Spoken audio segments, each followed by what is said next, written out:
Salut à tous, on se retrouve ce soir pour parler du match de Ligue des Champions entre l'équipe de Chelsea et l'équipe de l'Atlético Madrid. On peut voir le score final. Les Blues de Chelsea se sont imposés 2-0 contre l'Atlético. Il y avait eu 1-0 au match aller pour les Blues. Score cumulé 3-0 quand même pour cette équipe de l'Atlético, actuellement leader de la Liga. Ils n'ont pas réussi à mettre un but sur cette double confrontation. Et voilà, c'est plutôt logique quand même qu'ils se sont inclinés ce soir, cette équipe des Colchoneros, voilà, parce qu'ils n'ont pas fait un grand match. C'est vrai que les deux matchs de Ligue des Champions cette saison, enfin lors des éliminations directes contre Chelsea, ça a été voilà, des matchs très moyens de l'équipe de l'Atlético Madrid, qui est pour moi comme une équipe en fin de cycle. C'est vrai que Diego Simone, les gars, on sait que c'est un bon entraîneur, mais ça fait depuis 2011 quand même qu'il est dans cette équipe. Et je pense, peut-être pour les Colchoneros, pour les futures saisons, il va falloir certainement penser à voilà, changer d'entraîneur, avoir un autre système de jeu, parce que là voilà, on sait comment on joue à chaque fois. L'Atlético Madrid, c'est bien en championnat quand même, ils sont leaders, mais en Ligue des Champions, les gars, voilà, ça passe plus. Voilà, dès les huitièmes, ils se font éliminer. Les dernières, c'était contre le RB Leipzig. À chaque fois que le level monte un petit peu, voilà, ça coince pour cette équipe de l'Atlético. Donc score final, j'ai dit 2-0, un but de Hakim Ziyech et un but de Emerson. Donc il est rentré à la 93e minute, il a inscrit le but à la 94e minute. Donc quelques secondes après son premier ballon, boum, il la met déjà au fond. Donc victoire logique bien sûr de l'équipe de Chelsea. On peut voir les stats du match, donc plus de possession voilà, déjà pour l'équipe de Chelsea. Pour moi vraiment dominé à cette équipe de l'Atlético. Vraiment le point fort de cette équipe de l'Atlético Madrid, j'ai toujours dit, c'est le milieu de terrain. Voilà, Saúl Ñíguez, Koke, Marcos Llorente, tous ces joueurs-là, vraiment c'est le poumon de cette équipe. Et ce soir, on les a pas vus, ils ont été très très moyens. Donc Kanté, Kovacic les a bouffés. C'est pour ça que voilà, c'était compliqué pour l'Atlético Madrid d'être compétitif ce soir. Puis il y a des joueurs qui sont passés à côté de leur match, il faut l'avouer. Carrasco normalement qui est bon, on l'a pas vu ce soir. Luis Suarez, les gars, Luis Suarez, encore un match sans marquer à l'extérieur en Ligue des Champions. D'ailleurs, ils en parlent à la télé, plus de 25 matchs d'affilée quand même. Depuis 2015, il n'a pas réussi à marquer un but à l'extérieur en LDC. Luis Suarez, c'est incroyable cette statistique. Il y a juste Félix, les gars, qui a été plutôt pas mal. Même la défense, normalement, la défense, les gars, voilà, c'est la meilleure défense de la Liga. La défense a été très moyen. Savic, il a pris un carton rouge.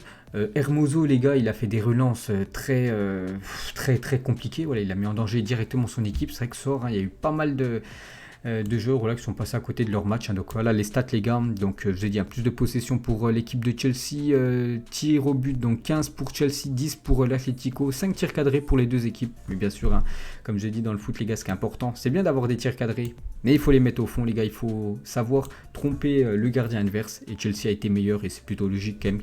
Ils ont gagné ce match. Donc là, on a parlé rapidement, les gars, de l'équipe de l'Atlético. Et côté Chelsea, on va noter après, bien sûr, les joueurs de Chelsea. Pour moi, ils ont tous été bons. Il n'y en a aucun qui est passé à côté de son match. Vraiment, ils ont tous été au niveau d'un match de Ligue des Champions. C'est l'équipe quand même qu'il va falloir compter sur elle cette saison en LDC. Depuis l'arrivée quand même de Thomas Tuchel, j'ai l'impression que ça a mis un renouveau dans cette équipe. Surtout, c'est une équipe actuellement qui prend très peu de buts. Encore un match sans prendre de buts pour l'équipe de Chelsea. Je crois que ça fait 13 matchs qu'il est là. Thomas Tuchel, seulement 2 buts encaissés par son équipe. C'est incroyable. Une sacrée défense. Et il marque, voilà, il gagne un match quand même de Ligue des Champions. C'est comme l'Atlético en face, ils ont gagné 2-0. Donc félicitations à cette équipe de Chelsea. Donc je pensais, voilà, quand j'ai vu le tirage, je pensais que ça allait être plus serré et tout. Puis en fait, non, les gars, la double confrontation a été quand même en faveur des Blues de Chelsea. Donc félicitations à eux. Ils accèdent en quart de finale. Donc, on va noter maintenant l'équipe de Chelsea. J'ai hésité, les gars, entre Chelsea et l'Atlético. Voilà, je voulais noter Chelsea, m'ont plus plu. Donc je veux noter les Blues ce soir. Donc on commence avec le gardien, l'ancien Rennais Mendy, qui fait un bien fou, les gars. Mendy, depuis qu'il remplace l'ancien gardien. Donc Mendy, les gars, une belle note de 7. Donc j'ai dit 5 tirs cadrés pour l'équipe de l'Atlético. Donc il n'a pas pris de but, les gars, un match sans prendre de but. Voilà, pour lui, c'est une habitude. Donc bien sûr, c'est une belle note. Une note de 7. Il n'a pas eu grand chose à faire. Peut-être en fin de match, les gars. Il a eu une ou deux occasions, 2 tirs à arrêter. Mais voilà, c'était un match plutôt tranquille quand même pour l'ancien gardien rennais. Donc une note de 7, bien sûr. Son équipe gagne. Il fait un clean sheet de plus. Donc parfait pour le gardien sénégalais. Ensuite, donc déjà la compo, j'ai oublié de vous le dire. C'est vrai que Thomas Tuchel aura fait une compo en 3. On peut dire 3-4-3. Voilà, une compo un peu inédite. Surtout que voilà, Havertz joue en numéro 9. C'est même pas Timo Werner, il a joué quand même côté gauche. Il n'y a même pas de vrai numéro 9 ce soir. Comme j'ai dit, Werner qui a joué ailier gauche. Donc voilà, déjà le gardien les gars, une note de 7. Ensuite on passe à la défense. Donc la défense les gars m'a vraiment bien plu. C'est vrai que la défense, je vous l'ai dit les gars, la défense de Chelsea sur les 13 derniers matchs, c'est seulement 2 buts encaissés. Il manquait quand même Thiago Silva et Christensen. Voilà, 2 joueurs normalement qui jouent. Ils ont été remplacés par Kurtzuma et Rudiger. Ils ont fait le taf. Donc tout d'abord Rudiger les gars. Très gros match. Pour moi les gars c'est une note de 8. Très bon match de Rudiger. Dans les duels, il a gagné quasiment tous les duels. Il y avait quand même Luis Suarez en face. On sait que Luis Suarez comme un attaquant toujours compliqué à bouger, voilà, à prendre. Et il l'a complètement bien pris. Tout simplement, il a été bon les gars. Avec sa grinta, parce qu'il a vraiment une grinta, Rudiger les gars. C'est vraiment un défenseur puissant. Donc pour moi les gars ça mérite une note de 8. La même chose pour Kurtzuma. Les deux ont le même physique les gars. Voilà, deux masses on peut dire en défense. Donc les deux ont été très très bons. Pour moi ils ont pour moi je leur mets une note de 8. Un très bon match de Rudiger et de Kurtzuma. Donc avec ce gros match, peut-être Deschamps à regarder ce soir le match. Peut-être il appellera pour les 3 prochains matchs de l'équipe de France. Donc 8 pour Rudiger et Zouma. Et Aspi les gars, le capitaine, je lui mets 7. Bon après voilà, c'est comme une belle note. Bien sûr 7 c'est un bon match. Je lui mets un point en moins parce que voilà, en début de match, il y aurait pu avoir un penalty. C'est lui pour moi qui est fautif. Quand il met son bras, je sais plus c'est quel, je crois que c'est Marcos Llorente, je crois, qui part au but, puis voilà, il l'attrape. Pour moi, ça peut mériter un penalty. Donc bien sûr, si un penalty, il y avait 0-0 au moment du match. Par exemple, Atlético met le but, ça fait 1-0. Donc bien sûr, ça change la donne. Donc ouais, il a pris un risque comme Aspi. Donc pour moi, ça mérite une note de 7. Sinon, voilà, dans le reste du match, il a été très bon. L'ancien défenseur marseillais.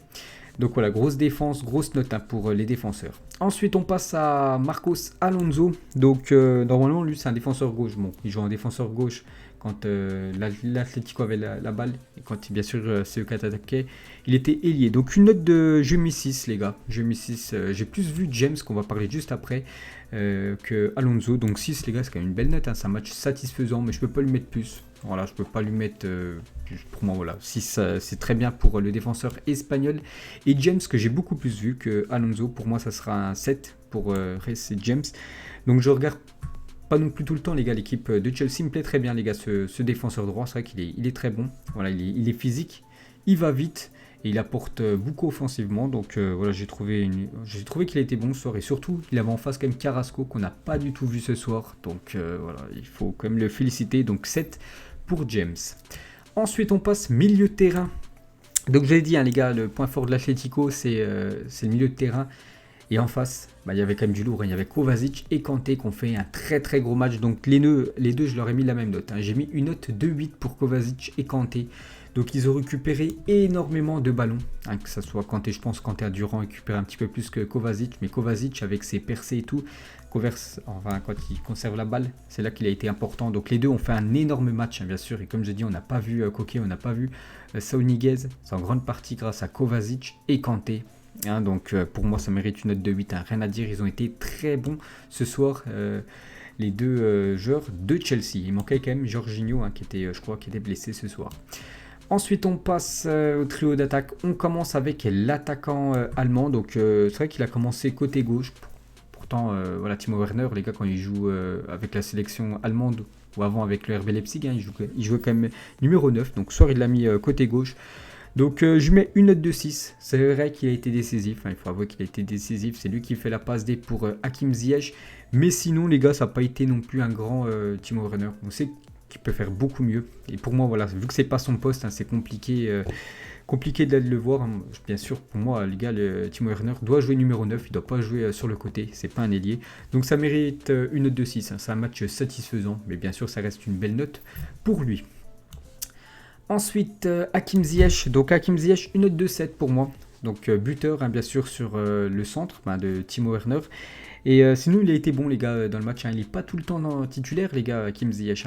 J'ai entendu des rumeurs, les gars, il y a quelques jours, j'en parlais dans mes zap images. L'Atlético, donc l'équipe qu'il a affronté ce soir, était intéressée par l'attaquant marocain. Donc j'ai dit, il ne joue pas souvent. Donc là, il a joué, il a été bon. Peut-être son match référence depuis son arrivée du côté de Chelsea. Donc ça mérite une note de 7. Et comme j'ai dit, un buteur, bien sûr. Donc 7 pour le Marocain. Et on termine avec Kai Havertz. Donc Kai Havertz, positionné en numéro 9. Hein. Bon, voilà, c'est pas son poste. Voilà, pour moi, c'est plus, bien sûr, un numéro 10. Donc, pour moi, ça sera une note de 6, les gars, qui est verte. Donc, c'est lui qui fait la passe. Ça reste sur le but pour Timo Werner. Après, pour le centre d'Hakim Ziyech. Mais il a perdu quand même beaucoup de ballons, les gars, à Verts. Hein. C'est vrai que pour ceux qui le suivaient avant du côté du Bayer Leverkusen, pour moi, voilà, c'était un autre niveau. Hein. Pour moi, il a quand même descendu en niveau. Mais bon, voilà, ça reste un match potable. Hein. Bien sûr, une note de 6. Un match quand même satisfaisant. Bien sûr, vu que globalement, l'équipe de Chelsea, tous les joueurs ont été satisfaisants. Donc voilà, 6 pour Havertz. Donc voilà, les gars, toutes mes notes. Hein. Donc j'ai dit, il y a quand même 4 joueurs qui sont sortis du lot. Donc Rudiger, Zouma, Kovacic et Kanté avec des notes de 8. Et sinon, bon, là, il n'y a aucun qui est en dessous de la moyenne. Je te dis, le plus bas, c'est des notes de 6 comme Werner, Havertz ou même Alonso. Donc voilà, c'est quand même des belles notes, bien sûr, pour cette équipe des Blues. Donc j'espère que ça vous a plu, les gars, ce débrief de Chelsea Atlético. Donc les prochains matchs de Ligue des Champions, bah là, il n'y en a plus. Donc on attend bien sûr le tirage au sort. Puis là, il va y avoir les grosses affiches des quarts de finale. Ce sera d'ici 2 semaines, les gars. Bien sûr, il y aura des débriefs à chaque match. Allez, moi, je vous laisse. Bonne soirée à vous et à plus tard.